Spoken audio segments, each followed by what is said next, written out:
तद्विष्णोः परमं पदम् सदा पश्यन्ति सूरयः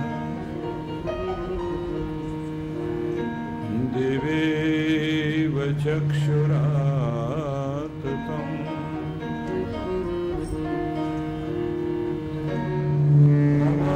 शम्भवाय च मयो भवाय च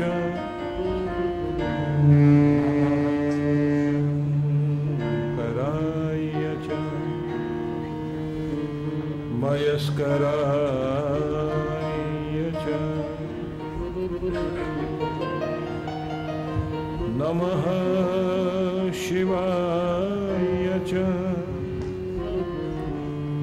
शिवतराय च कृष्णाय वासुदेवाय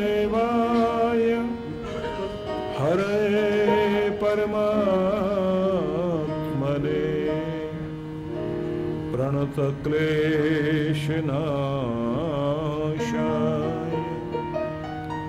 गोविन्दाय नमो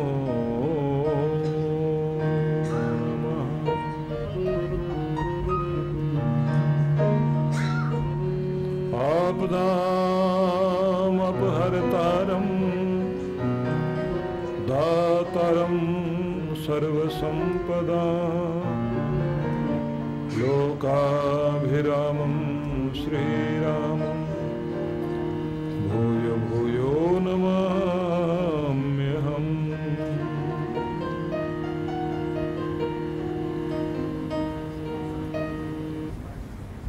मेरे साथ आप सभी उच्चारण करेंगे। ओम अग्ने व्रतपते व्रतम चरिष्यामि। हे प्रभु, हम अपने जीवन में सत्य व्रतों को अपनाएं, अपने परिवार का कल्याण करें, स्वयं सुखी रहें, सबको सुख बांटें। हे प्रभु, मुझे इतनी ताकत दो, मैं अपने चाहने वालों के और स्वयं के सपनों को पूर्ण कर सकूं। जो भी करूं जिंदा दिली से करूं, दिल में हौसला दे, डर पर चिंता पर काबू पा सकूं। मैं विजेता बनूं, कभी हार न मानूं, मेरे जीवन की किरणों को जगा दे, मेरा मन सदैव कोयल पपीहे की तरह गाए, आनंदित रहे, मेरी ऊर्जा मोर की तरह नर्तन करे, मेरी जबान कभी फिसले नहीं, न मेरे पांव फिसलें। भगवान, आप मददगार बनो, इतना ऊंचा हौसला दे कि हर दीवार, हर पहाड़ को लांघ कर खुद को ऊंचा करूं।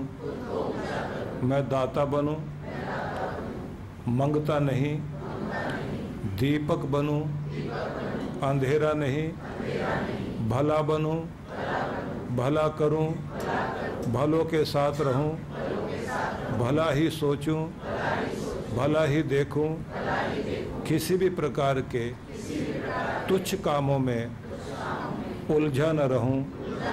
मैं महान करूं, मैं महान बनूं। प्रभु मुझे ऐसी ताकत दे।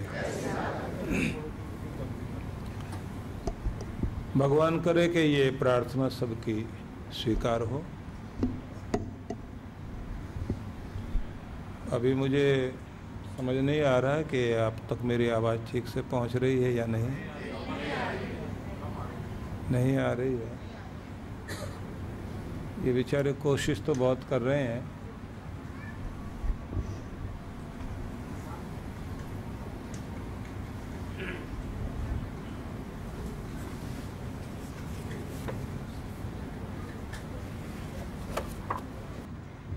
हमेशा श्रवण किया है और हमारी ये चर्चा इतनी धार्मिक नहीं है जितनी ये मोटिवेशन की है। और आज का जो युग है वो कोई कथा कहानी सुनाकर या नाच गाकर मनोरंजन करके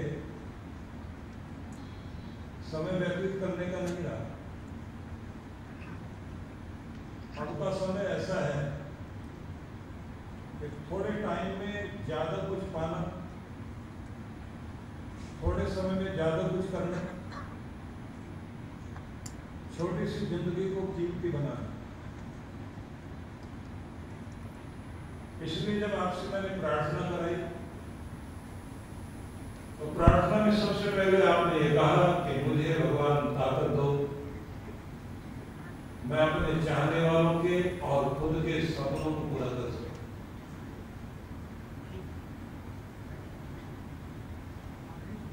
तो सबसे पहले देखिए कि आपके अपने सपने क्या है। आपके चाहने वाले आपके लिए क्या सपने देखते हैं, आपको कहां देखना चाहते हैं। बात चाहने वालों की या दुश्मनों की नहीं है। आपसे विरोध करने वाले लोग आपको बहुत नीचा देखना चाहते हैं, रोता हुआ देखना चाहते हैं। लेकिन जो आपको चाहते हैं, जो आपको प्यार करते हैं, वो आपको खुशहाल देखना चाहते हैं, आपकी अच्छी सेहत देखना चाहते हैं, आपके चेहरे की मुस्कुराहट देखना चाहते हैं, आपको रुपए पैसे में आगे बढ़ता हुआ देखना चाहते हैं। आपको चाहते हैं कि आपका घर का प्रेम और आपकी जिंदगी में प्रेम, आपके रिश्तों में इतना प्रेम हो कि आपको पता भी ना चले कि कब जिंदगी पूरी होगी। हंसते मुस्कुराते प्रेम से एक क्षण व्यतीत हो जाए। इंसान के लिए सबसे जरूरी चीज पहली होती है आरोग्यता। आरोग्यता मतलब आप स्वस्थ रहें, और जब तक आप दुनिया में हैं आपको चारपाई पर लेटना ना पड़े, मतलब बीमारी से अपना काम खुशी से कर सकें, शरीर स्वस्थ रहे, मन स्वस्थ रहे, मन में कोई टेंशन ना हो, पीड़ा ना हो, आप डर कर ना जिए, चिंताओं में ना जिए। तो इसे कहा जाएगा कि आदि, व्याधि, उपाधि, तीनों तरह के जो रोग माने जाते हैं, तन का रोग, मन का रोग, घर परिवार के कारण आती हुई परेशानियों के कारण जो पीड़ा मिलती है इंसान, तो सबसे पहले तो आरोग्यता चाहिए। और मैं एक बात आपसे कहूंगा, दुनिया आपके लिए क्या कहती है, ये एक सवाल। दुनिया आपको अच्छे रूप में नहीं देखेगी, आपकी कमियां बताएगी, लेकिन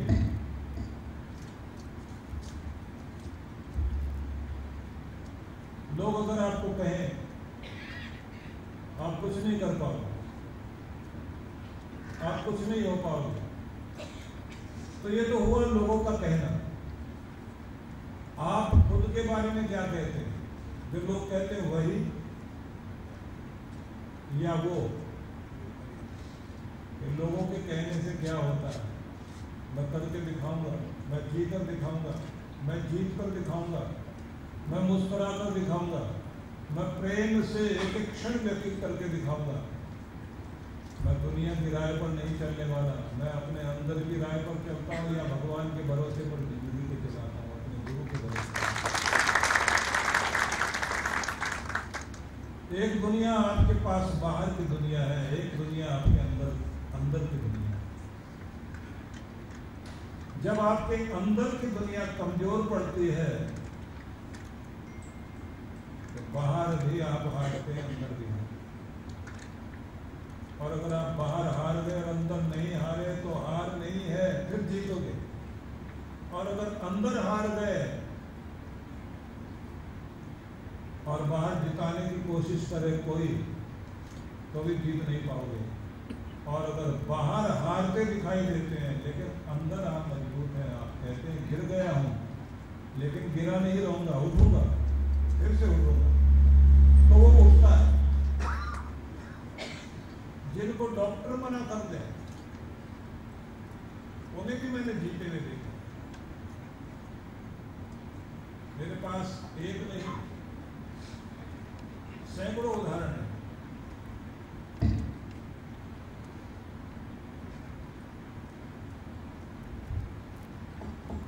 अभी भी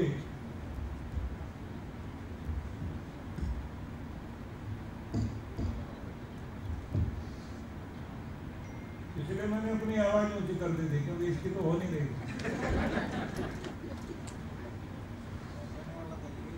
अभी भी एक सज्जन मेरे पास से मिलकर गए,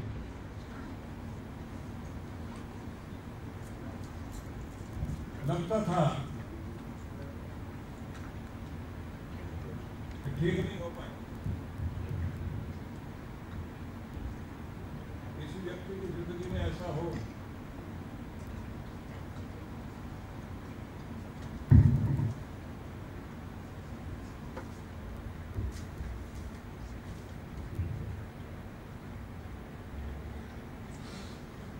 सारे चला होगा, पता नहीं कौन सा काम करना।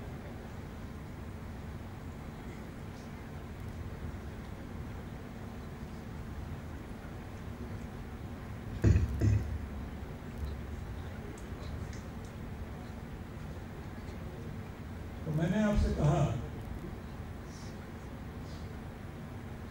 कि जो अंदर से हारते नहीं, परिस्थितियां तोड़ने की कोशिश भी करें तो टूटा नहीं था। ऐसे ही व्यक्ति मुझसे मिलकर गए अभी आधा घंटा पहले। जिस व्यक्ति को डॉक्टर ने कहा था कि तुम्हारी गर्दन रीढ़ की जिस हड्डी पर टिकी हुई है वो अंदर से बीमारी लगने से पेंसिल जितनी बारीक रहेगी,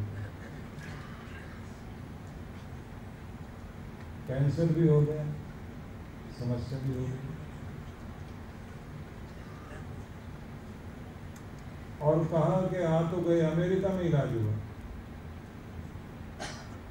कि सबसे पहले तो हम आपके रीढ़ को ठीक करेंगे, फिर आपका स्टेम सेल से इलाज होगा। पहले वाले जितने भी शरीर के सेल्स हैं सबको डैमेज किया जाएगा, नए बनाए जाएंगे।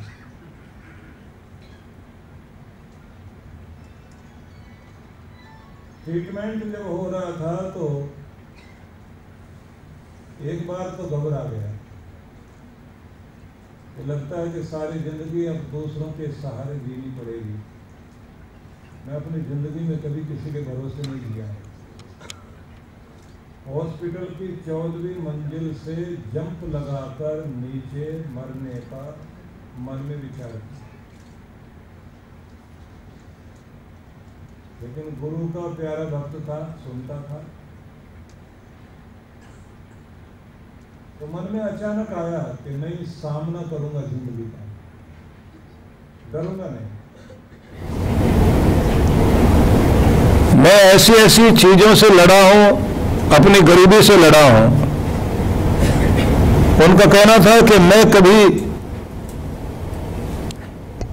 अपने खाने के लिए कि थोड़े से पैसे हैं उतने में दोनों समय खाना खा सकूं, इसलिए 10 किलोमीटर पैदल चल के खाने के लिए जाता था। आज ये व्यक्ति करोड़ों नहीं अरबोपति है। करोड़ोंपति की बात नहीं कर रहा हूं।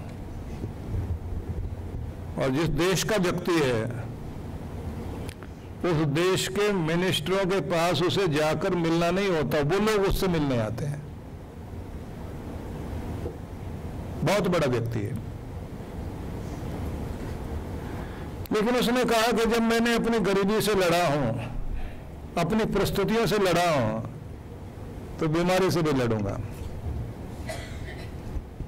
मुझे फोन किया कि आप साथ हैं, साथ देना। मैंने कहा साथ हूं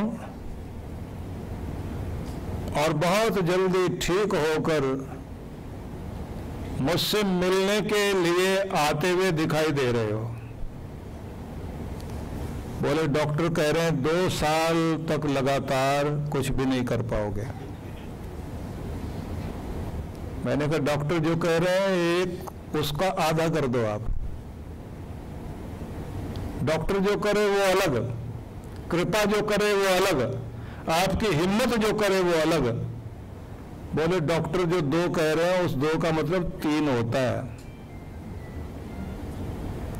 मैंने कहा जो भगवान की कृपा है वो 3 का 1 करना जानती है, आप उस कृपा का भरोसा करो, विश्वास रखो। ठीक हुआ,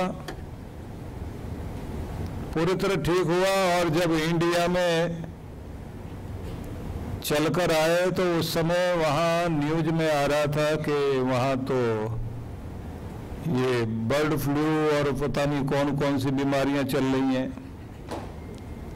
डॉक्टर ने कहा था भीड़ में नहीं जा सकते।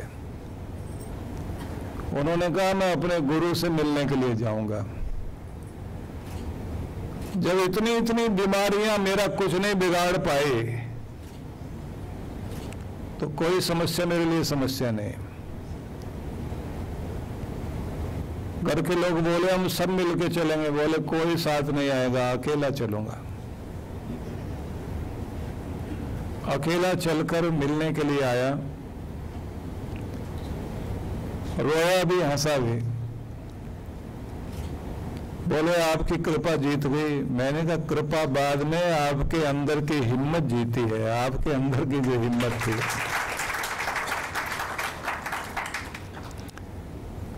आपने सपना देखा और आज जब वो मिलने आए तो उस देश से यहां तक गाड़ी चला करके आए हैं, अब मिलकर फिर वापस गए हैं। आपके पड़ोस का देश है, थोड़ा सा 2-3 देश और पार करके कह दीजिए आप। लेकिन मैं निवेदन करना चाहता हूं, हार जाओ भले ही, हार मानो नहीं। जब आप हार मान जाते हैं तो हार जाते हैं, जब आप हार नहीं मानते तो आप नहीं हारते।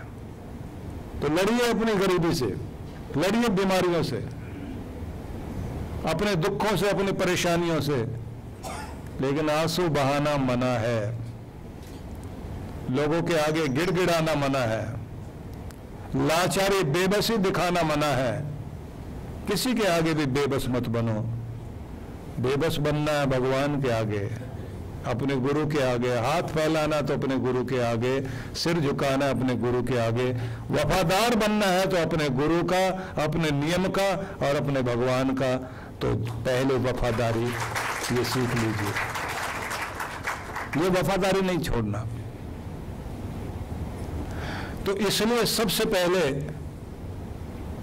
यही मन में कहें, ये दुआ करें, मैं अपने चाहने वालों के और अपने सपने पूरे कर सकूं।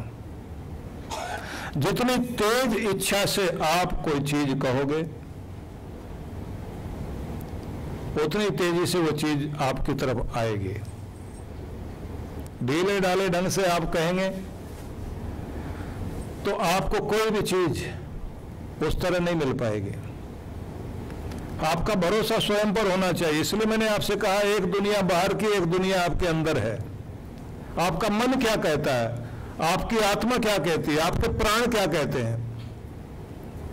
कभी कभी हो सकता है कि आपके अंदर भी लोगों के कारण मन कमजोर पड़ जाए। जब आपका मन भी टूट जाए, अंदर की दुनिया भी हिल जाए और बाहर की दुनिया भी हिल जाए, तो एक बात जरूर कर लेना, अपनी आस्था और अपनी श्रद्धा को नहीं हिलने देना। अपने गुरु के पास जाना, आशीर्वाद लेना, अपने देवता के आगे जाना, अपने भगवान के आगे जाना। और जब वो कहेंगे कि जो तू समझ रहा है वो बात नहीं है, तुम्हारे ऊपर कोहरा आ गया है तो सूरज छिप गया है, लेकिन इसका ये मतलब नहीं कि सूरज नहीं है, सूरज है। कोहरा हटने की आवश्यकता है। तो निराशा के कारण कोहरा आ जाता है, लेकिन उस कोहरे को आप हटाओगे फिर खड़े होगे। इसलिए सबसे पहले संकल्प कीजिए। कृष्ण भगवान ने गीता में अनेक अनेक तरह के संदेश दिए। वो संदेश जब अर्जुन को दिए गए तो बाद में अर्जुन ने क्या कहा कि मुझे कुछ फर्क पड़ा? तो उसने कहा, नष्टो मोह, अब मेरा अज्ञान नष्ट हो गया है। स्मृति लब्धा, मुझे अपनी याद आ गई है, मैं जान गया हूं मैं क्या हूं। मुझे वो याद आ गई है जो मैं हूं। मैं खुद को भूल बैठा था, अपनी शक्ति को भूल बैठा था। मेरा अज्ञान नष्ट हुआ है, मुझे खुद की याद आ गई। तत्प्रसादान मया च्युत, हे कृष्ण आपकी कृपा से हुआ। आपकी कृपा से ये हुआ है कि मेरा अज्ञान मिटा है, मेरा अंधेरा मिटा है, मेरी निराशा मिटी है और मुझे खुद की याद आ गई। फिर आगे कहता है अर्जुन, स्थितोस्मि, खुद में ठहर गया हूं, अब तक हिल रहा था। गत संदेह, सारे डाउट्स क्लियर हो गए, संदेह गया, कोई डाउट नहीं है। करिष्ये वचनम तव, अब आपकी आज्ञा पालन करने के लिए, आपका वचन निभाने के लिए तैयार हूं। आप आदेश करो और मैं करूं। पूरे गीता ज्ञान का ये प्रभाव कि उसने अपने आप को कृष्ण को सौंप दिया। और मैं इसलिए ये थोड़े दिन पहले भी कह रहा था कि आपके जीवन में कौन सलाहकार है, डिसीजन लेने के लिए आप किसकी राय लेते हैं। अगर आपके दोस्त सही नहीं हैं, सलाह देने वाले गलत हैं, तो फिर गलत हो जाएगा सब। अर्जुन ने अपना जो गाइड चुना वो बहुत सोच समझ के चुना, या कहिए उसकी किस्मत अच्छी थी, उसे कृष्ण मिल गए। दुर्योधन की गलती यह थी कि उसने अपना मार्गदर्शक जो उसका गाइड है वो शकुनी मिल गया। बहुत चालाक, चतुर, धोखेबाज, धूर्त, जिसके अंदर छल ही छल भरा हुआ है, और जो ये सोचता है अपनी अक्ल से मैं कुछ भी कर सकता हूं। ऐसा गाइड ढूंढ लिया उसने। उसका रिजल्ट क्या हुआ? दुर्योधन का पूरा खानदान नष्ट हो गया। आपकी जिंदगी में आपका मार्गदर्शक कौन है, इस पर बहुत कुछ निर्भर करता है।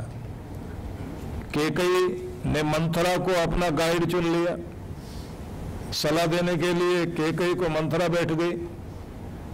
राम जी के कुल में जहां सब कुछ था वहां खुशियां गई, दुख आ गया। तो इसलिए सबसे पहले तो मैं ये कहूंगा,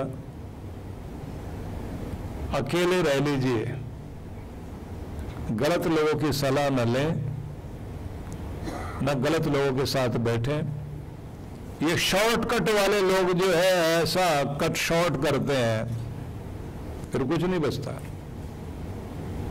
इसलिए सबसे पहले तो इस बात को ध्यान रखें, आपका गाइड या तो आपका भगवान या कोई स्पेशलिस्ट हो जिस विषय में आप जानना चाहते हैं, अपने गुरु के प्रति श्रद्धा रखें, अपने नियम में श्रद्धा रखें, आपके नियम मजबूत रहें। नियम आपके सही रहेंगे तो वो नियम आपको आगे ले जाते हैं, क्योंकि दुनिया का एक खास सिद्धांत है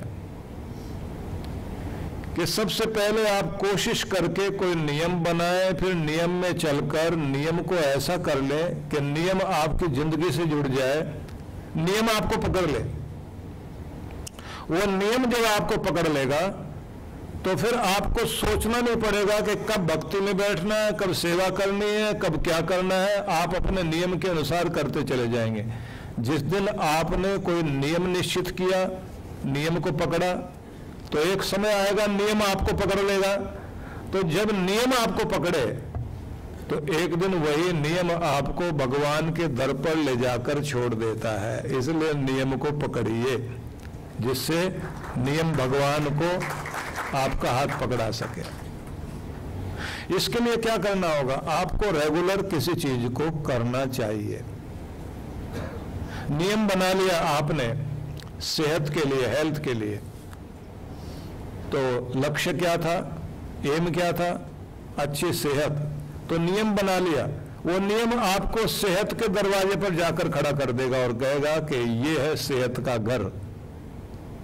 अब आप यहां से वापस नहीं जाएंगे, क्योंकि आप रेगुलर हैं, आपने नियम बना लिया, नियम अब आपको यहां ले गया। कुछ भी चीज का नियम, भक्ति का नियम बना लीजिए, भक्ति का नियम आपको भगवान के दरवाजे तक लाकर खड़ा कर देगा। नियम आपकी जिंदगी में होना चाहिए। तो आज से सबसे पहली बात ये आप मानेंगे कि गलत मित्र आपका नहीं हो। आपके लिए कुछ नियम होने चाहिए जिनको आप अपनाएंगे। आपने ये भी समझा कि आप अंदर से कभी हार नहीं मानेंगे। आपने ये भी समझा कि दृढ़ संकल्प अपनाकर आप जो भी पाना चाहते हैं दुनिया में वो प्राप्त कर सकते हैं। लेकिन आपका संकल्प दृढ़ होना चाहिए, पक्का इरादा होना चाहिए। कोई भी पक्का इरादा करके जब आप करेंगे तो सब चीजें संभव हैं। बीमारी से जीत सकते हैं, सेहत अच्छी पा सकते हैं, अच्छा धन पा सकते हैं। अगली बात, कुछ चीजों के लिए आपको रिहर्सल करनी होती है। रिहर्सल करते समय आप पहले चीज नकली जैसी लगती है और बाद में वो असली हो जाती है। तो आप मुस्कुराने की भी रिहर्सल कर लिया करें। अगर मुस्कुराने की प्रैक्टिस करते करते उसे दोहराते आप लगातार जारी रख सके इस क्रम को, तो ये बात याद रख लेना, खुशी कहती है मैं उसी के दर पर जाकर खड़ी होती हूं जो मेरे लिए स्वागत में द्वार खोलता है, और जिसके अंदर बैठ जाती हूं उसको हमेशा मुस्कुराने का आशीर्वाद देती हूं। तो पूछा गया खुशी को कि तुम्हारे लिए दरवाजा कैसे खोला जाए, तुम्हें वेलकम कहने के लिए कौन सा तरीका है? खुशी कहती है तुम्हारे पास दरवाजा है तुम्हारे होठ, और मेरा घर है तुम्हारा दिल। मेरी बात को ध्यान से सुनना। और जो लोग पीछे आ रहे हैं, क्योंकि जगह कहीं रही नहीं है बैठने के लिए, तो जहां जहां भी जगह मिल जाए आप प्रेम से वहां बैठते जाएं, लेकिन साथ साथ एक एक बात को नोट करते रहना। और जो मैं कह रहा हूं वो करके देखना, उसके बाद आप मुझे 40 दिन के बाद सूचना दीजिए चेंज आई या नहीं। मैं वायदा कर सकता हूं 100% चेंज आएगी अगर आपने बात मान ली तो। 100% आपके जीवन में अद्भुत नजारा आएगा। तो खुशी ने कहा कि मैं रहती हूं आपके दिल में, आती हूं होठों से, और होठ तब मेरा वेलकम करते हैं जब वो मुस्कुराते हैं। अगर आप मुस्कुराना शुरू करोगे, खुशी कहती है मैं इसी दरवाजे से जाऊंगी, और अगर लगातार द्वार खोल कर रखोगे, मुस्कुराते रहोगे, तो 40 दिन लगातार अभ्यास कर लो तो मैं तुम्हारे दिल में आके बैठ जाऊंगी और फिर जाऊंगी नहीं। लेकिन ये ध्यान रखना, वो मुस्कुराना छोड़ना नहीं। और फिर जिसके अंदर मैं बैठ जाती हूँ, फिर तो 40 दिन वो अभ्यास कर ले, फिर तो मैं उसे मुस्कुराने के लिए मजबूर करके ही रखूंगी। तो पता ये लगा, लोग कहते हैं खुशी हो तो मुस्कुराए, जब खुशी नहीं तो मुस्कुराए कैसे? खुशी कहती है मैं तभी आती हूं जब तुम मुस्कुराते हो, नहीं तो मैं आती ही नहीं हूं। तो इसलिए आज से आप बिना बात के भी, चाहे आप दुखी भी हो, परेशान भी हो, तो अभी मुस्कुराने की आदत डाल लीजिए। परमानेंट खुशी आकर आपके दिल में बैठ जाएगी, और फिर तो दुनिया की कोई चीज आपको उदास नहीं कर सकती। हमेशा हंसोगे, या तो दीवाना हंसे या फिर जिसको तू तौफीक दे। जिस पर भगवान कृपा करता है फिर वो हमेशा ही हंसता है। तो जब आप मुस्कुराते हैं तो अपने मन को क्या कहना? खुशी के लिए द्वार खोल रहा हूं, वेलकम कर रहा हूं, खुशी को दिल में बैठा रहा हूं। तो आज से खुशी को अंदर लाने के लिए, उसके लिए दरवाजा खोलिए, वेलकम कहिए, खुशी अंदर बैठेगी। और फिर थोड़ी थोड़ी देर के बाद चेक करते रहो बैठी है या चली गई। चेक करते रहोगे और आप उसका ध्यान रखोगे, क्योंकि अगर उसकी अवहेलना की, उपेक्षा की, इग्नोर कर दिया तो जाएगी। शर्तें लगाना छोड़ दीजिए, इतना पैसा हो, ये काम बने तो मुस्कुराऊं। अगर ऐसे शर्तें लगाते रहे जिंदगी भर मुस्कुरा ही नहीं पाओगे।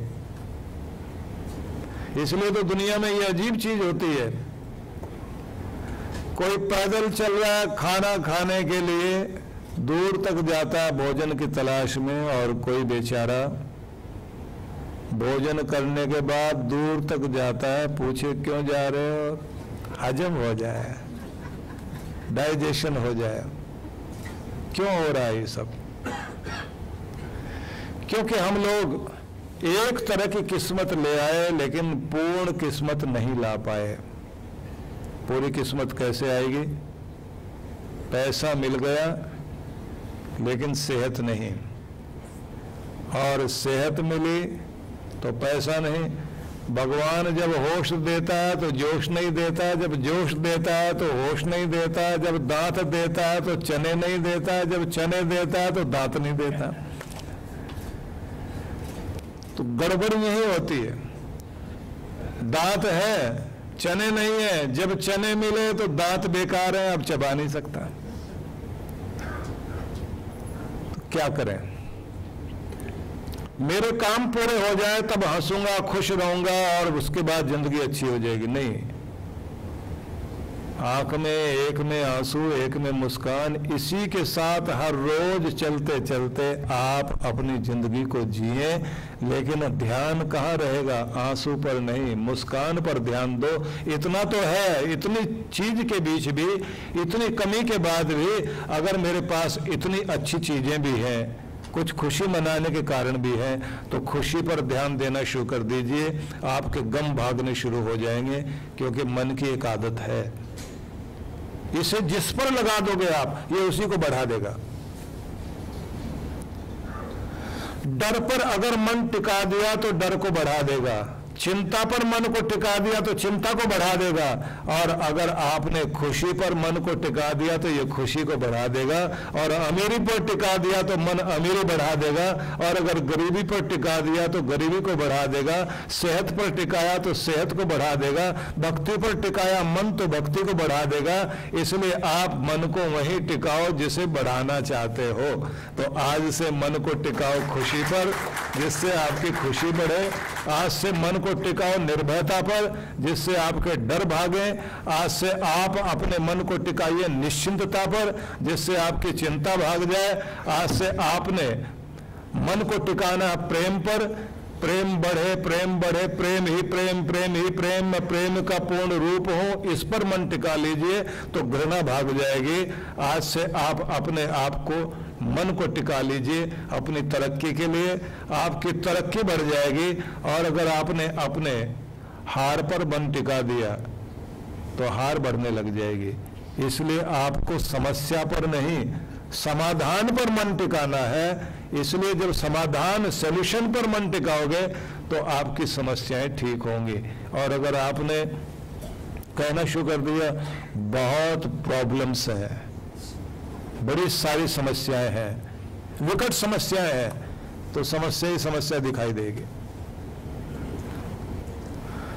कुछ लोग समस्या से मन को इधर उधर ले जाने के लिए नशा करते हैं। गम को भुला रहा हूं, गम गलत कर रहा हूं। गम गलत नहीं होता, न वो भूलता। थोड़ी देर के लिए आपका मन वहां से हट जाएगा, लेकिन जैसे ही होश आएगी वो पहले से ज्यादा दिखाई देगा। क्या करें फिर? डरपोक नहीं बनिए।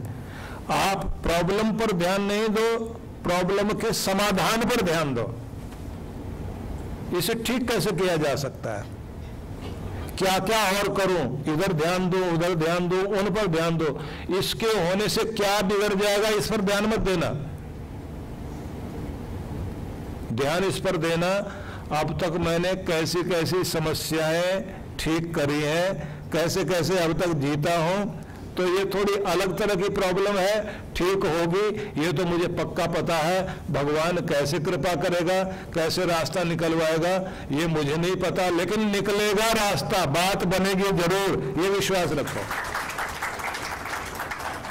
जब मन कहे दूर तक दिखाई नहीं देता, अंधेरा है, तो फिर वो बात याद करना। किसी एक सदगुरु ने अपने शिष्य को एक दिया दिया, उस दिए पर एक चिमनी लगा दी, कांच लगा दिया, और उससे कहा कि इसको लेकर जाओ, जंगल पार करके जाना है। आवाज ठीक आ रही है ना आप तक? पीछे ठीक से सुन रहे हैं? ठीक है, आगे वाले भी सुन रहे हैं? तो एक कांच लगा हुआ दिया, एक लैंप दिया उसको, और कहा कि जंगल में 10 किलोमीटर तक आपको चलना होगा, और उस पार एक कुटिया है, वहां जाकर साधु को देना, और वो साधु तुम्हें कुछ कहेगा। इस व्यक्ति ने कहा इतना बड़ा अंधेरा, इतना बड़ा तूफान, अंधेरी रात, जंगल से होकर जाना, रास्ता छोटा सा पगडंडी, और इस लाइट में मुझे दिखाई कितना देगा? 10 कदम, आगे तो दिखाई भी नहीं देगा। महात्मा ने कहा ये 10 कदम जो दिखाई दें तुम सिर्फ उतना ही देखो, और जैसे एक कदम आगे बढ़ाओगे 10 कदम और आगे आ जाएगा। यात्रा एक कदम आगे बढ़ेगी, लैंप तुम्हें 10 कदम ही दिखाता रहेगा, लेकिन कदम दर कदम बढ़ाते चले जाओ। जब वो चलता चला गया, और जैसे उसे कहा था इसी डायरेक्शन में चलना है, वो चलता गया, 10 किलोमीटर पूरे हो गए, कुटिया आ गई। जैसे वहां पहुंचा तो हंसने लगा। मैं बहुत डर रहा था, मुझे लगता था मैं पहुंच नहीं पाऊंगा, मुझे लगता था कि कोई सांप आ जाएगा, कभी लगता था कोई हिंसक जानवर आ जाएगा। मैं पहुंच गया। लेकिन अब ये महात्मा क्या कहेंगे? एक महात्मा ने भेजा है दूसरे के पास, ये क्या कहेंगे? उस महात्मा ने देखा और कहा, तुम कुछ जानना चाहते हो?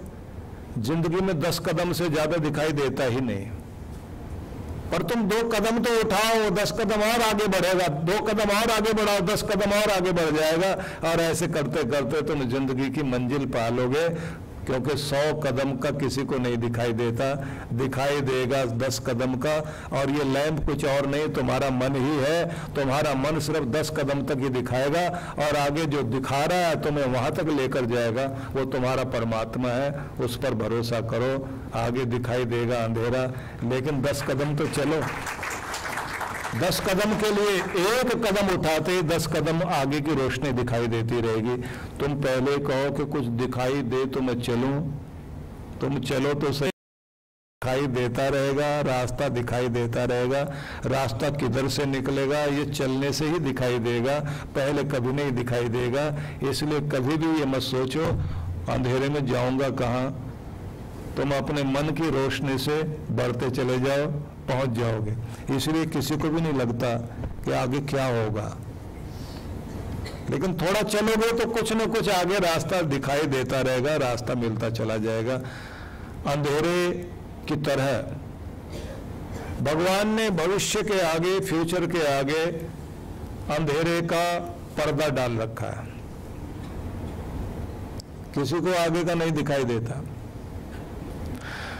झूठ मूठ में कोई ज्योतिषी आपको कहे नहीं आपकी किस्मत में बहुत कुछ है, लेकिन कभी कभी ऐसा हो जाता है कि हम कहें कुछ किस्मत में गाड़ी वाड़ी है या नहीं है। गाड़ियां ही गाड़ियां रहेंगी किस्मत में, और भले ही वो बाद में ट्रैफिक पुलिस का सिपाही बन जाए, चारों तरफ गाड़ियां घूमती रहें। या कोई कह दे कि तुम्हारी किस्मत बहुत अच्छी है, तुम बहुतों को खिलाओगे, तुम बहुतों को रोजी रोटी दोगे, मतलब बहुतों को खिलाओगे, तो बेचारा अगर होटल का बहरा बन गया तो। या कोई कहे कि साहब बहुतों को नौकरी दोगे, तो वो नौकरी वाले डिपार्टमेंट का मैनेजर बन के बैठ गया, तो नौकरी तो दे रहा है, लेकिन है कहाँ?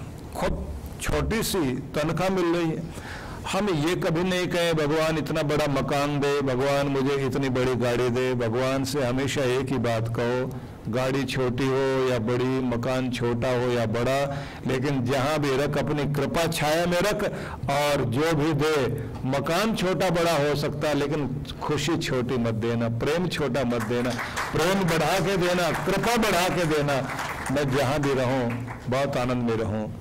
हम लोग बड़े मकान के चक्कर में हैं, बड़ी दुकान के चक्कर में, बड़ी गाड़ी के चक्कर में, बड़ा स्टेटस बन जाए इसके चक्कर में है।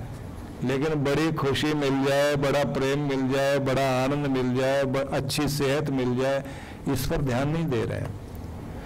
हमारा परिवार बड़े मकान में रहे, सवाल ये नहीं, हमारा परिवार भले ही छोटे मकान में रहे, लेकिन हमारा खानदान बड़ा खानदान हो, हमारा खानदान प्रेम का खानदान हो, हमारा खानदान एकजुट हो, हमारा खानदान प्रेम में नंबर 1 हो। ये जरूर मांगो भगवान से। अगर ये मांगोगे तो सब कुछ है। लोग चीजें मांगने में लगे हुए हैं, उनका ध्यान वस्तुओं में है, व्यक्तियों में नहीं है। आज से मन बदल लीजिए। जहां है वहां खुशहाल जिंदगी की कामना करो, जहां है वहां संतुष्टि की कामना करो, जहां है वहां को इतना तो है, जो प्राप्त है वो पर्याप्त है, ये कामना करना शुरू कर दीजिए। पर्याप्त है मतलब पूरा है, काम चल सकता है, अच्छे से काम चल सकता है, बहुतों से आगे हूं, लाखों से आगे हूं। लेकिन साथ साथ में ये भी ध्यान रख लीजिए कि लाखों से आगे होने का मतलब ये भी है लाखों से पीछे भी है। तो ना तो अभिमान कर लेना, ना अकड़ ले आना, और ना इतना अपने मन को कमजोर कर लेना कि ये लगने लग जाए मैं कुछ हूँ ही नहीं, मैं कुछ कर ही नहीं पाऊंगा, मैं अपनी जिंदगी को कैसे चला पाऊंगा। तो आज से एक नई दृष्टि आप अपनी जिंदगी की अपनाएंगे। नई दृष्टि क्या होगी? खुशी की, दृढ़ता की। आज से ये भी आप कोशिश करेंगे, क्योंकि मैंने जो आपको बताया था, जहां तक बताया था, जिसको रिपीट कर दिया था, उसके बाद अगली बात कह रहा हूं। आज से ये भी ध्यान देंगे कि मन जिस भी चीज पर टिकेगा उसे बढ़ा देगा। तो आज से आप डर पर मन को नहीं टिकाएंगे, निडरता पर मन टिकाएंगे। ये मैंने आपको बता दिया, याद रह जाएगा सबको। मैंने आपसे ये भी कहा था, जिस चीज पर मन टिक जाएगा वही बढ़ेगी। तो आपको नेगेटिविटी पर, नकारात्मकता पर मन नहीं टिकाना, सकारात्मकता पर मन टिकाना है, जिससे आपका मन पॉजिटिव थिंकिंग वाला हो जाए और आपको वो मिल सके। ये भी आपने पकड़ ली बात।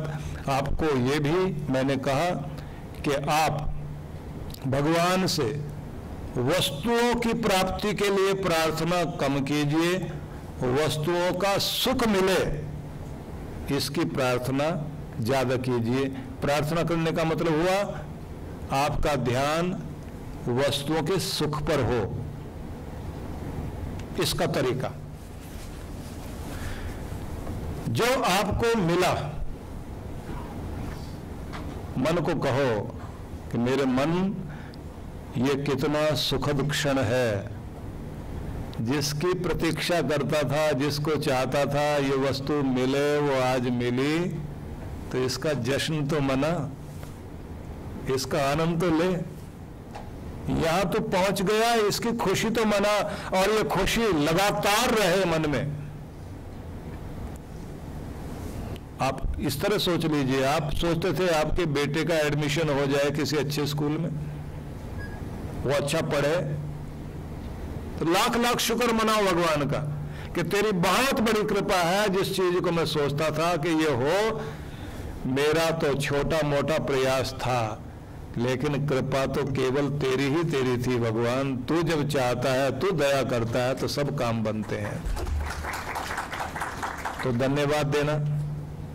अब धन्यवाद देने की आदत बनाइए। शुक्र है भगवान तेरा, सेहत ठीक चल रही है, दिन अच्छे गुजर रहे हैं, परेशानी आती है, निकल भी जाती है, परीक्षा लेते हो कि कहीं कमजोर तो नहीं हो गए हो, तो फिर से तुम मुझे परीक्षा में डालकर मेरे तन की, मेरे मन की, मेरी बुद्धि की, मेरी हिम्मत की परीक्षा लेते हो, मेरी श्रद्धा की भी परीक्षा लेते हो। मैं सब में से निकल रहा हूं, लेकिन तेरी कृपा के कारण हर बात के लिए धन्यवाद देता हूं। अच्छे मकान के लिए, अच्छे घर के लिए, अच्छे परिवार के लिए, अच्छी नौकरी के लिए, अच्छे बिजनेस के लिए, जो कुछ अच्छे दिन चल रहे हैं उनके लिए, हर बात के लिए धन्यवाद करना शुरू कर दीजिए। आप देखेंगे आपकी जिंदगी में खुशहाली आनी शुरू हो जाएगी। तो ये पॉइंट टू बी नोट कर लीजिए। आज से आप धन्यवाद करते हुए जिएंगे, शुक्र मनाते हुए जिएंगे। इसका मतलब ये भी हुआ, शिकायत करते हुए नहीं जिएंगे। ये नहीं है, वो नहीं है, ये होता तो मैं कितना खुश होता, नहीं। और जरा सोच के देखिए, जो है आप उसमें खुश नहीं हुए तो और मिल जाएगा, कहाँ खुश होने वाले हैं। आपकी तो आदत रोने की पड़ गई है। जिनकी आदत रोने की पड़ गई, इतना मिलने के बाद भी खुश नहीं है, तो और मिल जाने के बाद कहाँ खुश हो जाएगा। जिनको चेहरा लटकाने की आदत है वो ऐसे ही रहेंगे। और कुछ लोगों को तो मैंने देखा है, वो अपने बच्चों को भी कहा करते हैं, ज्यादा हंसना, ज्यादा हंस मत, नहीं तो ज्यादा रोना पड़ेगा। तो ऐसे लोग आपने देखा होगा, हंस नहीं पाते, डर लगा रहता कहीं ज्यादा हंस पड़े तो फिर रोना पड़ेगा। तो जो ये गरीब 2 वक्त की रोटी के लिए कितनी कितनी मेहनत करता है, और फिर अमीर 2 वक्त की रोटी खाकर पचाने के लिए मेहनत करता है, तो इसका मतलब क्या हुआ कि आपको अगर रोज ही मेहनत करने की आदत पड़ गई और थैंक्स करने की आदत पड़ गई, तो जो आप खाते हैं वो भी लगेगा, जो आप जीते हैं जिस स्थिति में उसमें भी आप खुश रहेंगे। नहीं तो भगवान के यहाँ एक अलग तरह की व्यवस्था है। जब आप लापरवाह हो जाते हैं तो भगवान फिर आपके कुछ चीजें कम कर देता है। बहुत बहुत टफ जिंदगी जिए तो आपको आराम दिया जाता है। बहुत बहुत आराम की जिंदगी जीना शुरू कर दें तो फिर आपके लिए भगवान जो है टफनेस लाते हैं। मतलब गद्दों पर बहुत लेटे थे, फिर कमर में दर्द रहने लग जाए या कोई और प्रॉब्लम रहने लग जाए तो डॉक्टर क्या कहता है, हार्ड बेड चाहिए। पहले खूब पराठे पूरियां खा खा के, हलवा खा खा के काम खराब कर लिया, बाद में डॉक्टर कहता उबला हुआ खाना खाइए। पहले आपने मीठा मीठा खूब खाया, मेहनत बिल्कुल भी नहीं की, तो उसके बाद डॉक्टर कहता मीठा बंद। पहले आपने पसीना बिल्कुल नहीं बहाया तो उसके बाद आपके लिए कहा जाता है कि आपको ज़्यादा से ज़्यादा समस्या हो गई, हाई ब्लड प्रेशर रहने लग गया, तो शरीर से पसीना जरूर आना चाहिए। जो लोग ज़्यादा एसी में बैठने लग जाते हैं, बाद में फिर उन लोगों को आप देखते हैं ना, सोना बात, स्टीम बात, कौन कौन से बात, सन बात, क्योंकि प्रकृति संतुलन बनाना चाहती है। तो अब एक नियम सुन लीजिए और नियम को याद भी कर लीजिए कि अगर आप जिंदगी को आसान बनाना चाहते हैं तो मुश्किल चीज़ों से लड़ना शुरू कर दीजिए, मुश्किल की तरफ चलना शुरू कर दीजिए, कठिन चीज़ों की तरफ चलना शुरू कर दीजिए, तो आपकी ज़िंदगी आसान हो जाएगी। कठिनाइयों से भागना शुरू करोगे, जिंदगी मुश्किल में पड़नी शुरू हो जाएगी। अगर ये नियम आपको याद हुआ तो इसका मीनिंग भी समझ लीजिए, क्योंकि सुन तो लिया, समझना भी तो चाहिए ना। समझने के लिए हम ऐसे समझेंगे कि बड़ा आसान लगता है चटपटी चीजें खाना, लेकिन वो चटपटी चीजें खाते खाते जब सेहत बिगड़ने लग जाती है तो फिर कड़वी दवाई खानी पड़ती है। अगर आप स्वाद के बजाय सेहत वाली चीजों को खाना शुरू करेंगे तो मन तो उसको, जीभ तो उसको पसंद नहीं करती, तो बड़ा मुश्किल लगता है। ये खाना कौन खाएगा? देखते गुस्सा आता है, ये खाना कौन खाएगा? ये कोई खाना है? इसमें स्वाद है कहीं? लेकिन वो लगता मुश्किल है, लगता कठिन है। जब आपने वो शुरू कर दिया तो जिंदगी आसान होनी शुरू हो जाएगी। सुबह उठ के मेहनत करना, एक्सरसाइज करना लगेगा मुश्किल, और बिस्तर पर लेटे रहना एसी में लगेगा आसान। आसानी की तरफ चलोगे तो जिंदगी होगी मुश्किल, और अगर मुश्किल की तरफ चलोगे तो जिंदगी होगी आसान। सुबह उठ करके एक्सरसाइज करने के लिए चलना शुरू कर दीजिए, जिंदगी आसान हो जाएगी। इसलिए आप कठिनाइयों से, मुश्किलों से डरो नहीं, उनकी तरफ चलना शुरू कीजिए, जिंदगी आसान होगी। इस नियम को आज से याद कर लीजिए। अगर आप आसानी की तरफ ज्यादा भागे तो ज्यादा मुश्किल में पड़ोगे। आज से सेहत के लिए खाना भले ही स्वाद ना लगता हो लेकिन सेहत वाला हो। आज से आपको लगता हो बिस्तर पर सुबह सुबह लेटे रहना बहुत अच्छा लगता है, बहुत आसान है ये आलस्य करना, लेकिन आज से आप आलस्य के ये जो लेजीनेस है इसे छोड़ दीजिए और थोड़े से मुश्किल में पड़ जाइए। सुबह उठना ही पड़ेगा, जो भी कुछ होगा उठना ही पड़ेगा, उठ के चलिए। फिर देखिए जिंदगी कितनी आसान बनती है। ना तो डॉक्टर के इंजेक्शन चाहिए, ना ऑपरेशन की जरूरत पड़ेगी, ना कोई और प्रॉब्लम्स की जरूरत पड़ेगी, तो आप बिल्कुल ठीक रहेंगे। ऐसे ही जो बच्चे सोचते हैं कि सुबह उठकर या देर रात तक पढ़ना तो बहुत मुश्किल है, कौन पढ़ेगा? आराम से लेटते हैं, पास हो ही जाएंगे। तो ऐसे लोग जो मुश्किल से भागते हैं, उनकी पूरी जिंदगी मुश्किल में पड़ती है, और जो उस समय मेहनत कर लेते हैं उनकी जिंदगी पूरी जिंदगी आसान हो जाती है।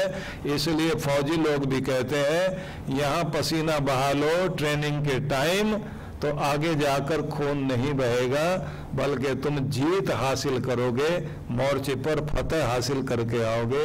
इसलिए आपको पसीना बहाने से बचना नहीं चाहिए, सामना करना चाहिए।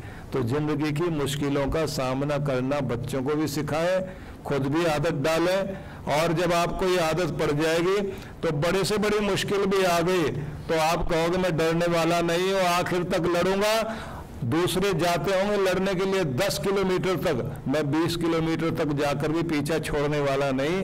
जो आदमी इतना पक्का ढीठ बन के लड़ सकता है, मुसीबत वो कहेगी इसके सामने टिकना नहीं चाहिए। और ऐसे ही आदमी दुनिया में राज किया करते हैं और उन्हीं का प्रभाव दुनिया में रहा करता है।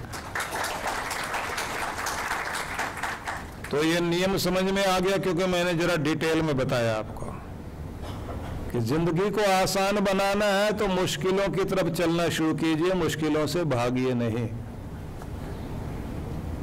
डर को जीतना है तो डर की तरफ भागिए, डर की तरफ चलिए, डर से मत भागिए। चिंता है तो मुंह मत मोड़िए, सामना करिए और ये सोचिए ठीक तो मुझे करना पड़ेगा और तो कोई आएगा नहीं।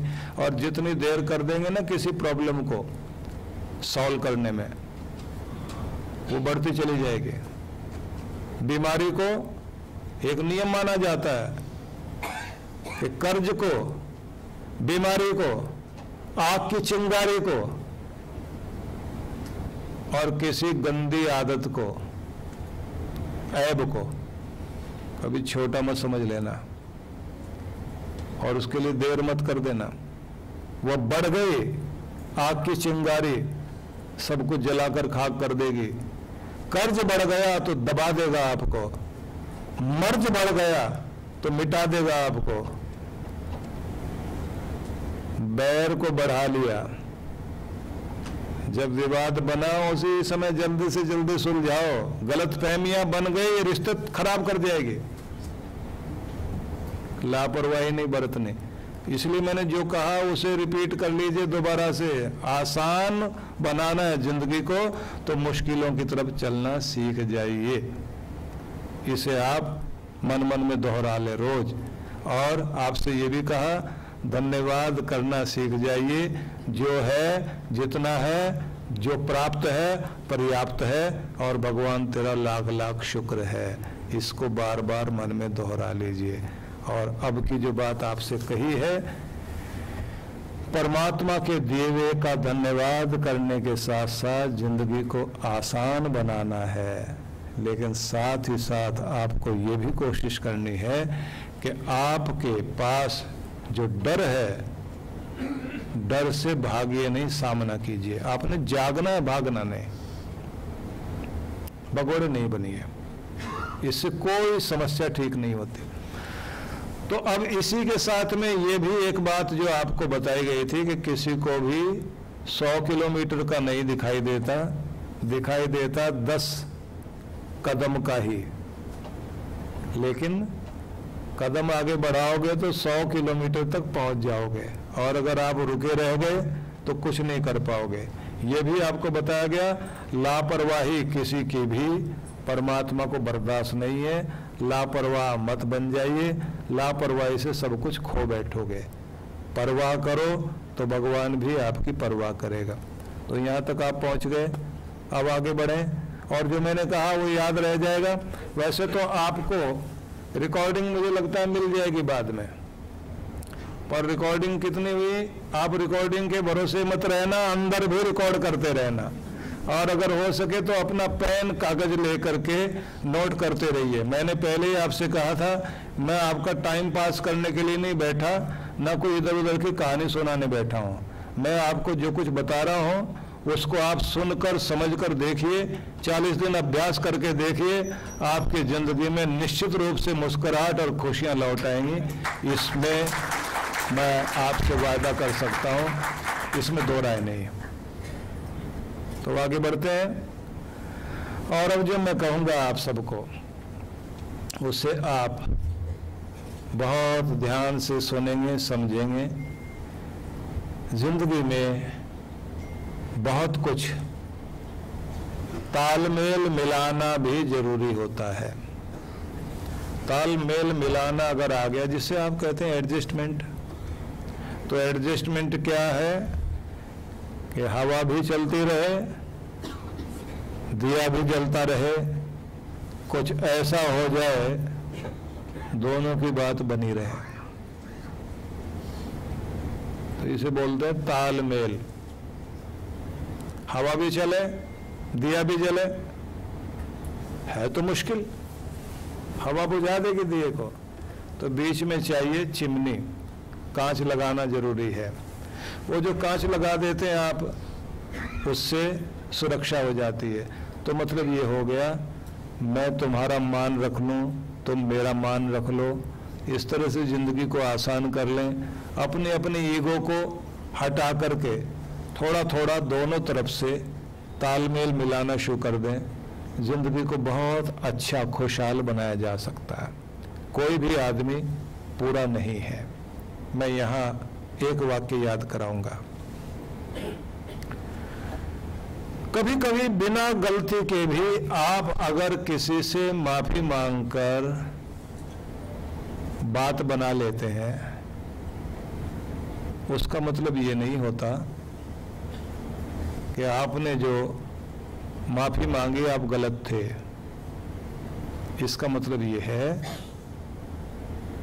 कि आपने अपनी ईगो से ज्यादा अपने रिश्ते को महत्व दिया और ये कहा, मैं अपनी ईगो को छोड़ सकता हूं, अपनी गर्दन झुका सकता हूं, लेकिन अपने रिश्ते को टूटता हुआ नहीं देख सकता, क्योंकि मेरे लिए मेरी मैं से भी कीमती मेरा रिश्ता है। इसलिए कभी अपने रिश्ते को टूटने मत दो। परमात्मा ने दिया है तो बहुत कीमती है। ये जो झूठी अकड़ है, ये जो ईगो प्रॉब्लम है, ये आपके सारे रिश्तों को खा जाती है। इसलिए आज से तालमेल मिलाना सीख जाइए। जो है जैसा है बहुत अच्छा है, इससे बेहतर कुछ हो नहीं सकता, ये मानिए और आपस में ठीक ठाक रहिए, आपकी जिंदगी खुशहाल हो जाएगी। बहुत सोचना इस बात को। हमें रहना पड़ता है ऐसे लोगों से जो हमें पसंद नहीं है, उनके साथ रहना पड़ता है और दुखी होते हैं। और हम लोग सोचते हैं यहां से वहां अच्छा है और वहां से भी वहां अच्छा है। पूरी जिंदगी ऐसे सोचते रहिए, कहीं भी अच्छा नहीं है। आपने वो बात सुनी होगी कि इंडिया में जो बहुत मशहूर पागल खाना है वो आगरे का है। और पागल खाने में तरह तरह के लोग होते हैं। एक मिनिस्टर गया जब पागल खाने में, तो वहाँ के कुछ जो पागल थोड़े ठीक हुए थे, उन्होंने पूछा, कौन हो भाई, बड़े अकड़ के चल रहे हो? बोले हम मिनिस्टर हैं। बोले कोई बात नहीं, अंदर जाओ, दवाई खाओ, ठीक हो जाओगे।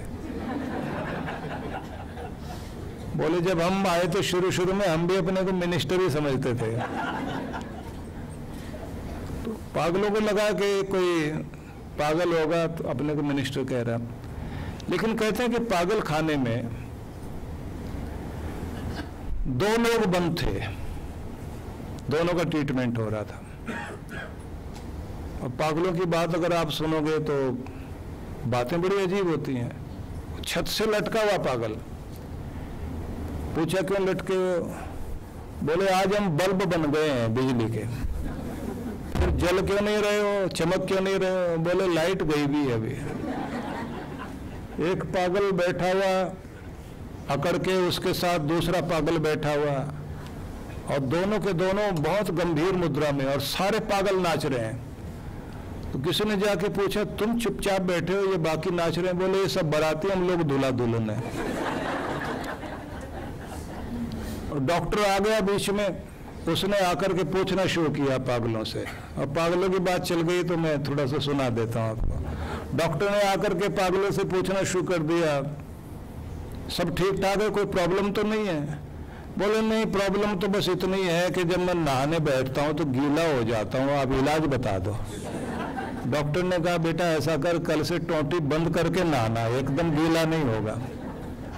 तो अलग तरह के लोग होते हैं। तो दो पागल अलग अलग कमरों में बंद,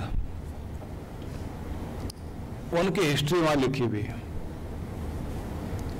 चेक करने के लिए बहुत लोग आए हुए हैं।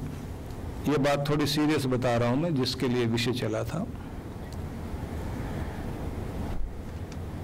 एक इसलिए पागल हो गया क्योंकि जिससे वो शादी करना चाहता था लड़की से, उससे उसकी शादी नहीं हुई। दूसरा बराबर में पागल था, उससे पूछा, उसकी हिस्ट्री लिखी हुई थी, ये पागल क्यों हुआ? बोले इसकी शादी उस लड़की से हो गई जिससे ये करना चाहता था, इसे वो पसंद नहीं थी और उससे शादी हो गई, और ऐसी उसने हालत खराब कर दी इसकी कि ये पागल है। कोई सोचता है ये मिल जाए तो फिर मैं पागल ना रहूं, ना मिले तो पागल हो जाऊं, और जिसको मिल जाए वैसे पागल। हम रिश्ते कितने भी बदल के देख लें, पूर्णता कहीं भी नहीं है, ये याद रख लेना। किसी भी रिश्ते में पूर्णता है नहीं। इंसान कमजोरियों का पुतला है, जो है जैसा है, जिस तरह का है, स्वीकार कर लो और प्रेम से स्वीकार कर लो, आपस में एडजस्ट कर लो, एक दूसरे को कह दो तुम मुझे, मैं तुम्हें, निभा लें प्यार से, बर्दाश्त करते हुए, हंसते मुस्कुराते हुए, और हो सके भगवान को धन्यवाद देते हुए निभा लें तो बहुत अच्छी बात है। हालांकि मुश्किल बहुत है भगवान को धन्यवाद देना उस हालत में, क्योंकि बहुत लोग जो है वो उस स्थिति में पहुंच जाते हैं। अगर कहे 7 जन्मों का रिश्ता, लोग कहते हैं 7वां जन्म इसी को समझ लेना, इसके बाद तो होना ही नहीं चाहिए। फिर भी मैं कहूँगा जो कुछ है हमारे रिश्ते, उन्हें बहुत प्रेम से निभाना शुरू कीजिए, तो आप देखेंगे आपकी ज़िंदगी की बहुत सारी समस्याएं खत्म हो जाएंगी।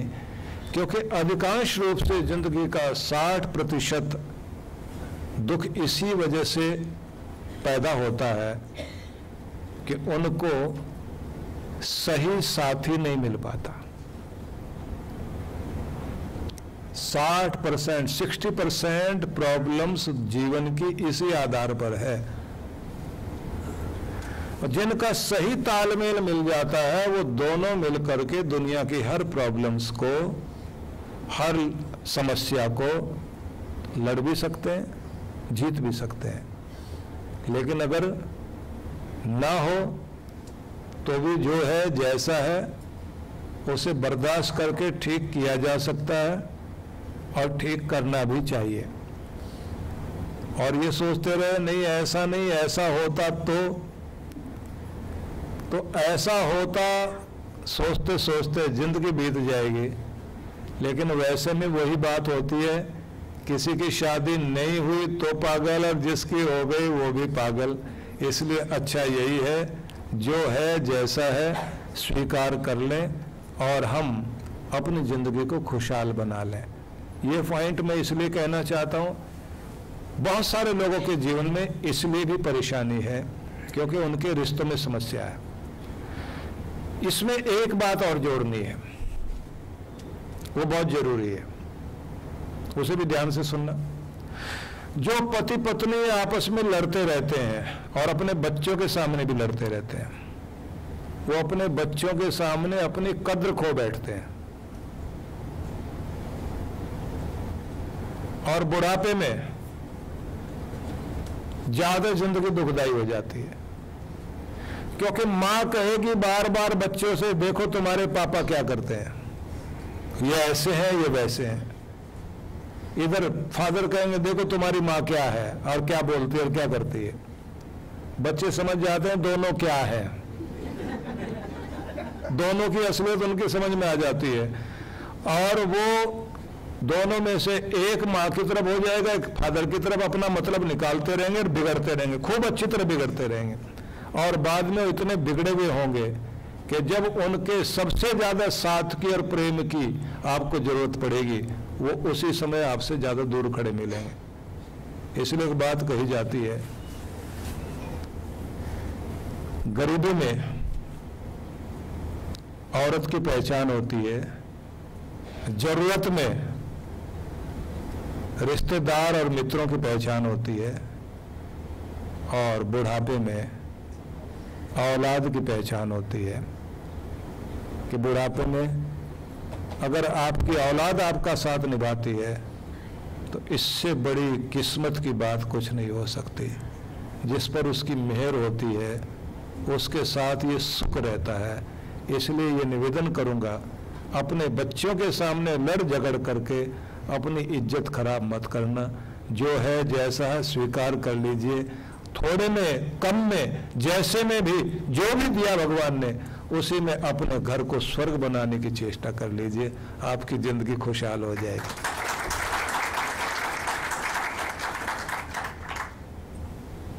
तो हमने प्रार्थना की पहले कि भगवान हमें ताकत दो, हम अपने चाहने वालों के और खुद के सपने पूरे कर सकें।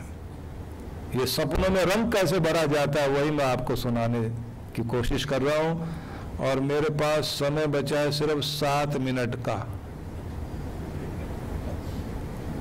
तो 7 मिनट में थोड़ी सी बातें आपसे और कहना चाहूंगा। अब मैं सोच रहा हूं कौन सी सुनाऊं कौन सी नहीं, क्योंकि आपके लिए बहुत कुछ कहने के लिए आया था, बहुत कुछ मेरे मन में था कि मैं आपको वो सब दूं जिसके कारण आपकी जिंदगी में एक महक पैदा हो। तो सबसे पहले एक बात ये भी, आप अपने मस्तिष्क का नवीनीकरण करने के लिए, नया बनाने के लिए सदैव कोशिश कीजिए। नए बनिए, नई सोच रखिए, नए अंदाज में चलिए, खुद को ताजा बनाए। कैसे?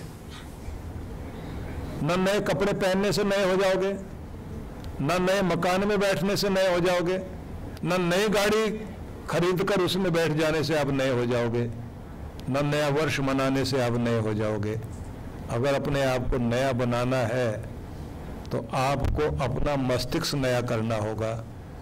मस्तिष्क को नया करना चाहते हैं तो अपने विचारों को नया करना होगा। नई चीजें पढ़िए, नई चीजें सीखिए, हर रोज नए नए विचार जो आपको मोटिवेट करते हो, प्रेरणा देते हो, उन विचारों का स्वागत कीजिए। जिनको पुराने लोग कहा करते थे लाख रुपए की बात कही, तो वो लाख रुपए की बात आपके मस्तिष्क में रोज जानी चाहिए। आप नए हो जाओगे और आपकी जिंदगी भी नई हो जाएगी।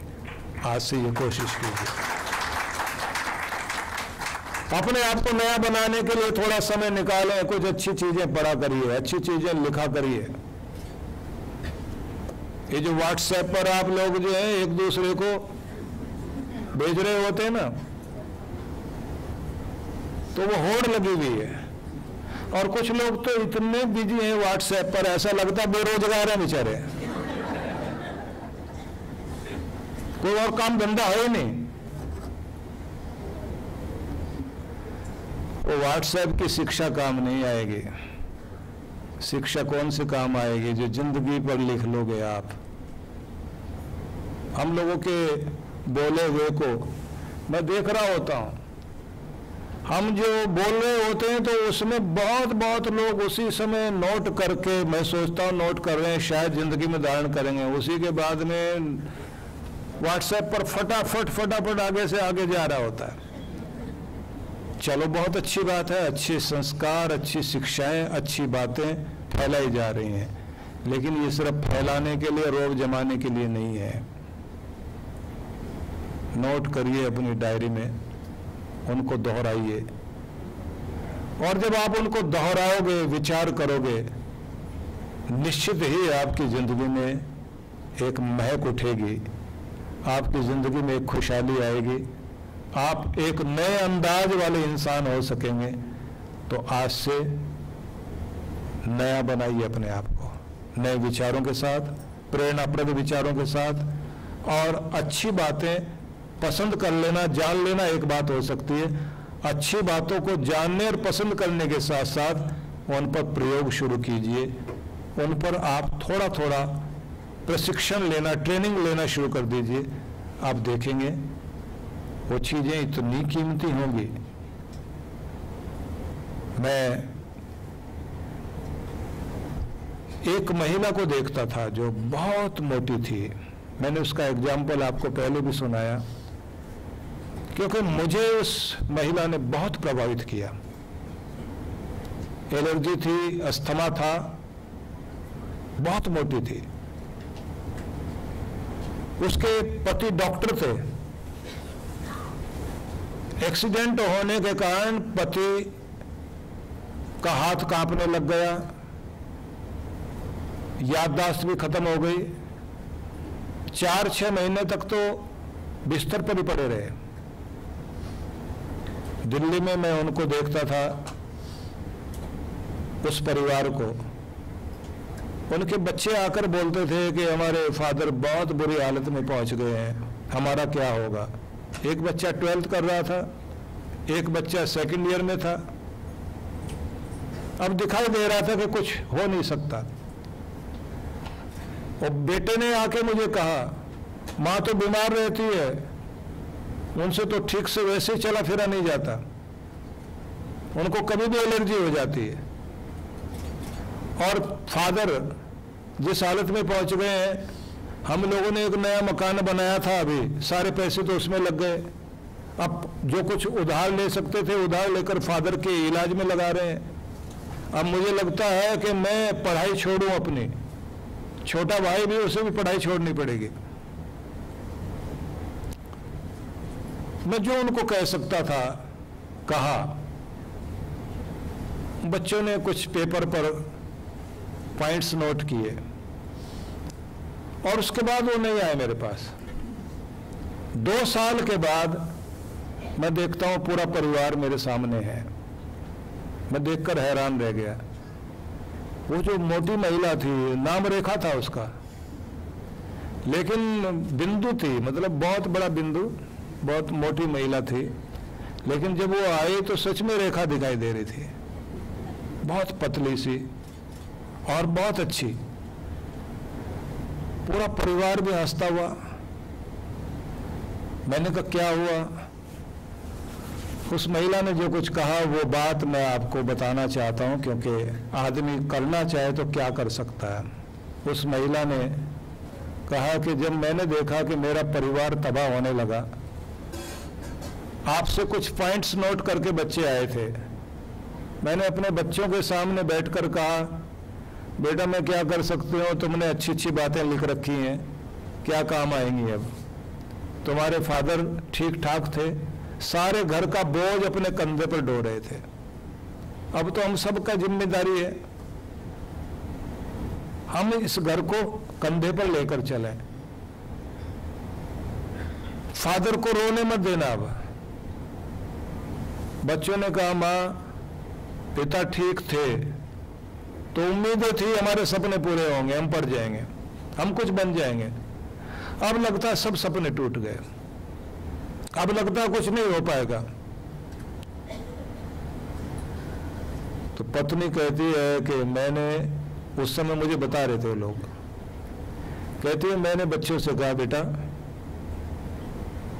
मैं भी ठीक होंगी, तुम्हारे पिता भी ठीक होंगे और तुम्हारे सपने भी पूरे होंगे, मेरा दिल कहता है। और ये तुम लिख कर लाए हो ना, इन्हें मोटे मोटे अक्षरों में लिख करके घर में लगा लो। मोटे अक्षरों में लिख कर लगाया। वो कहती है महिला कि मैंने अपने जेवर बेच लिए, बच्चों को पता नहीं लगने दिया। बच्चों से कहा पढ़ो, जो कर सकते हो करो, और रोज सुबह पार्क के चक्कर लगाऊं, प्राणायाम करूं, घर के काम खुद करूं और पति के साथ, क्योंकि याददाश्त ठीक हो गई थी, हाथ कांपते थे, उनके साथ जाकर क्लिनिक में बैठती थी, उनसे कहते थे कि आप पेशेंट के को चेक करो और मेरे कान में बताओ कि क्या लिख कर देना दवाई।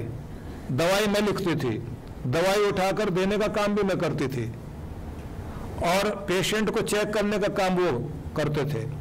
उसके बाद घर में आकर घर का काम मुझे करना, बच्चों को हिम्मत देना, और मैं बीच में थक जाती थी, सांस चढ़ जाता था, लेकिन फिर मैं कहती थी कि नहीं, मुझे अपने आप को मारना नहीं, ना अपने घर को टूटने देना, ना अपने पति को इस हालत में पहुंचने देना, मैंने सब ठीक करना है।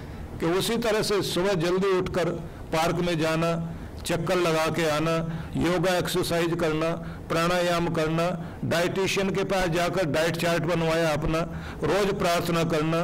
और कहती है कि इतना छोटा सा फोटो मैंने रखा हुआ था, उसको मुट्ठी में लेकर भागती थी मैं, गुरु का। और आपने जो बोला था वो वाक्य एक एक पर रोज प्रयोग कर रही हूं। हारना नहीं है, गिरना नहीं है, उठना है, जीतना है, जीतना है, जीतना है, जीतना है, जीतना है। मैं ये बोलती बोलती तो मेरी बीमारी भाग गई, मेरा मोटापा ठीक हो गया। और मैं अपने पति से कहती थी, जब मुझे आप देख रहे हो मैं ठीक हो गई, जिसे कोई ठीक नहीं कर सकता था, तो आप तो ठीक हो। मैंने उनसे भी हल्का हल्का प्राणायाम शुरू करवाया। आपने जो बोला था महामृत्युंजय और गायत्री मंत्र जाप करो, वो उनसे भी करवाती थी। और सवेरे उठकर हम सारे परिवार के लोग एक साथ खड़े होकर, सबकी आंख में आंसू बह रहे होते थे, इकट्ठे मिलकर प्रार्थना किया करते थे और कहते थे, भगवान सुनना पड़ेगा तुम्हें, इस घर को टूटने नहीं देना, हम टूटेंगे नहीं, हम जिएंगे, जिएंगे, जरूर जिएंगे। कि हम ठीक हो गया सब। बेटा सेकंड ईयर में पढ़ रहा था, ये भी पूरा अपना ग्रेजुएशन कर लिया और अब इसकी जॉब लग गई है।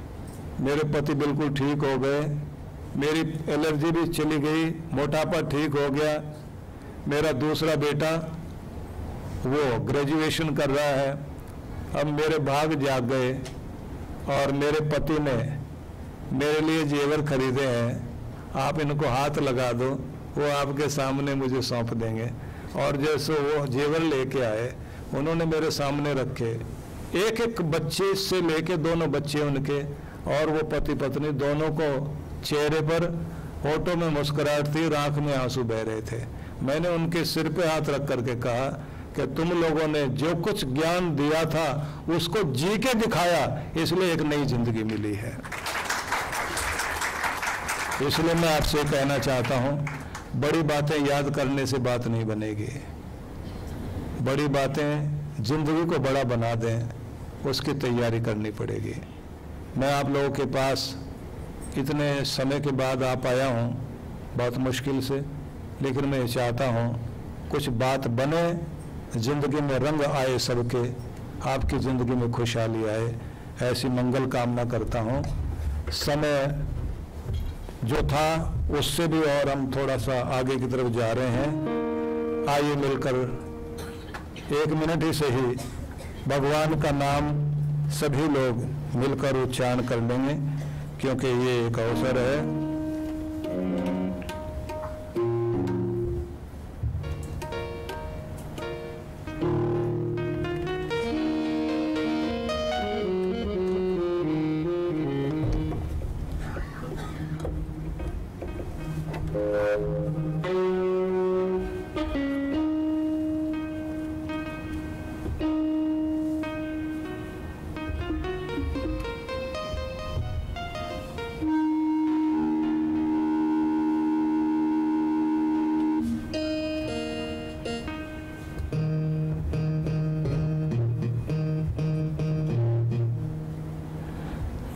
साज मुझे पकड़ा दिया उन्होंने, मुझे पता नहीं कौन सा क्या है ये।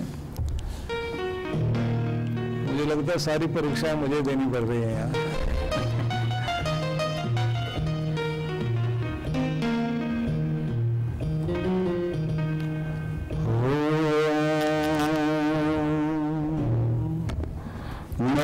Shiva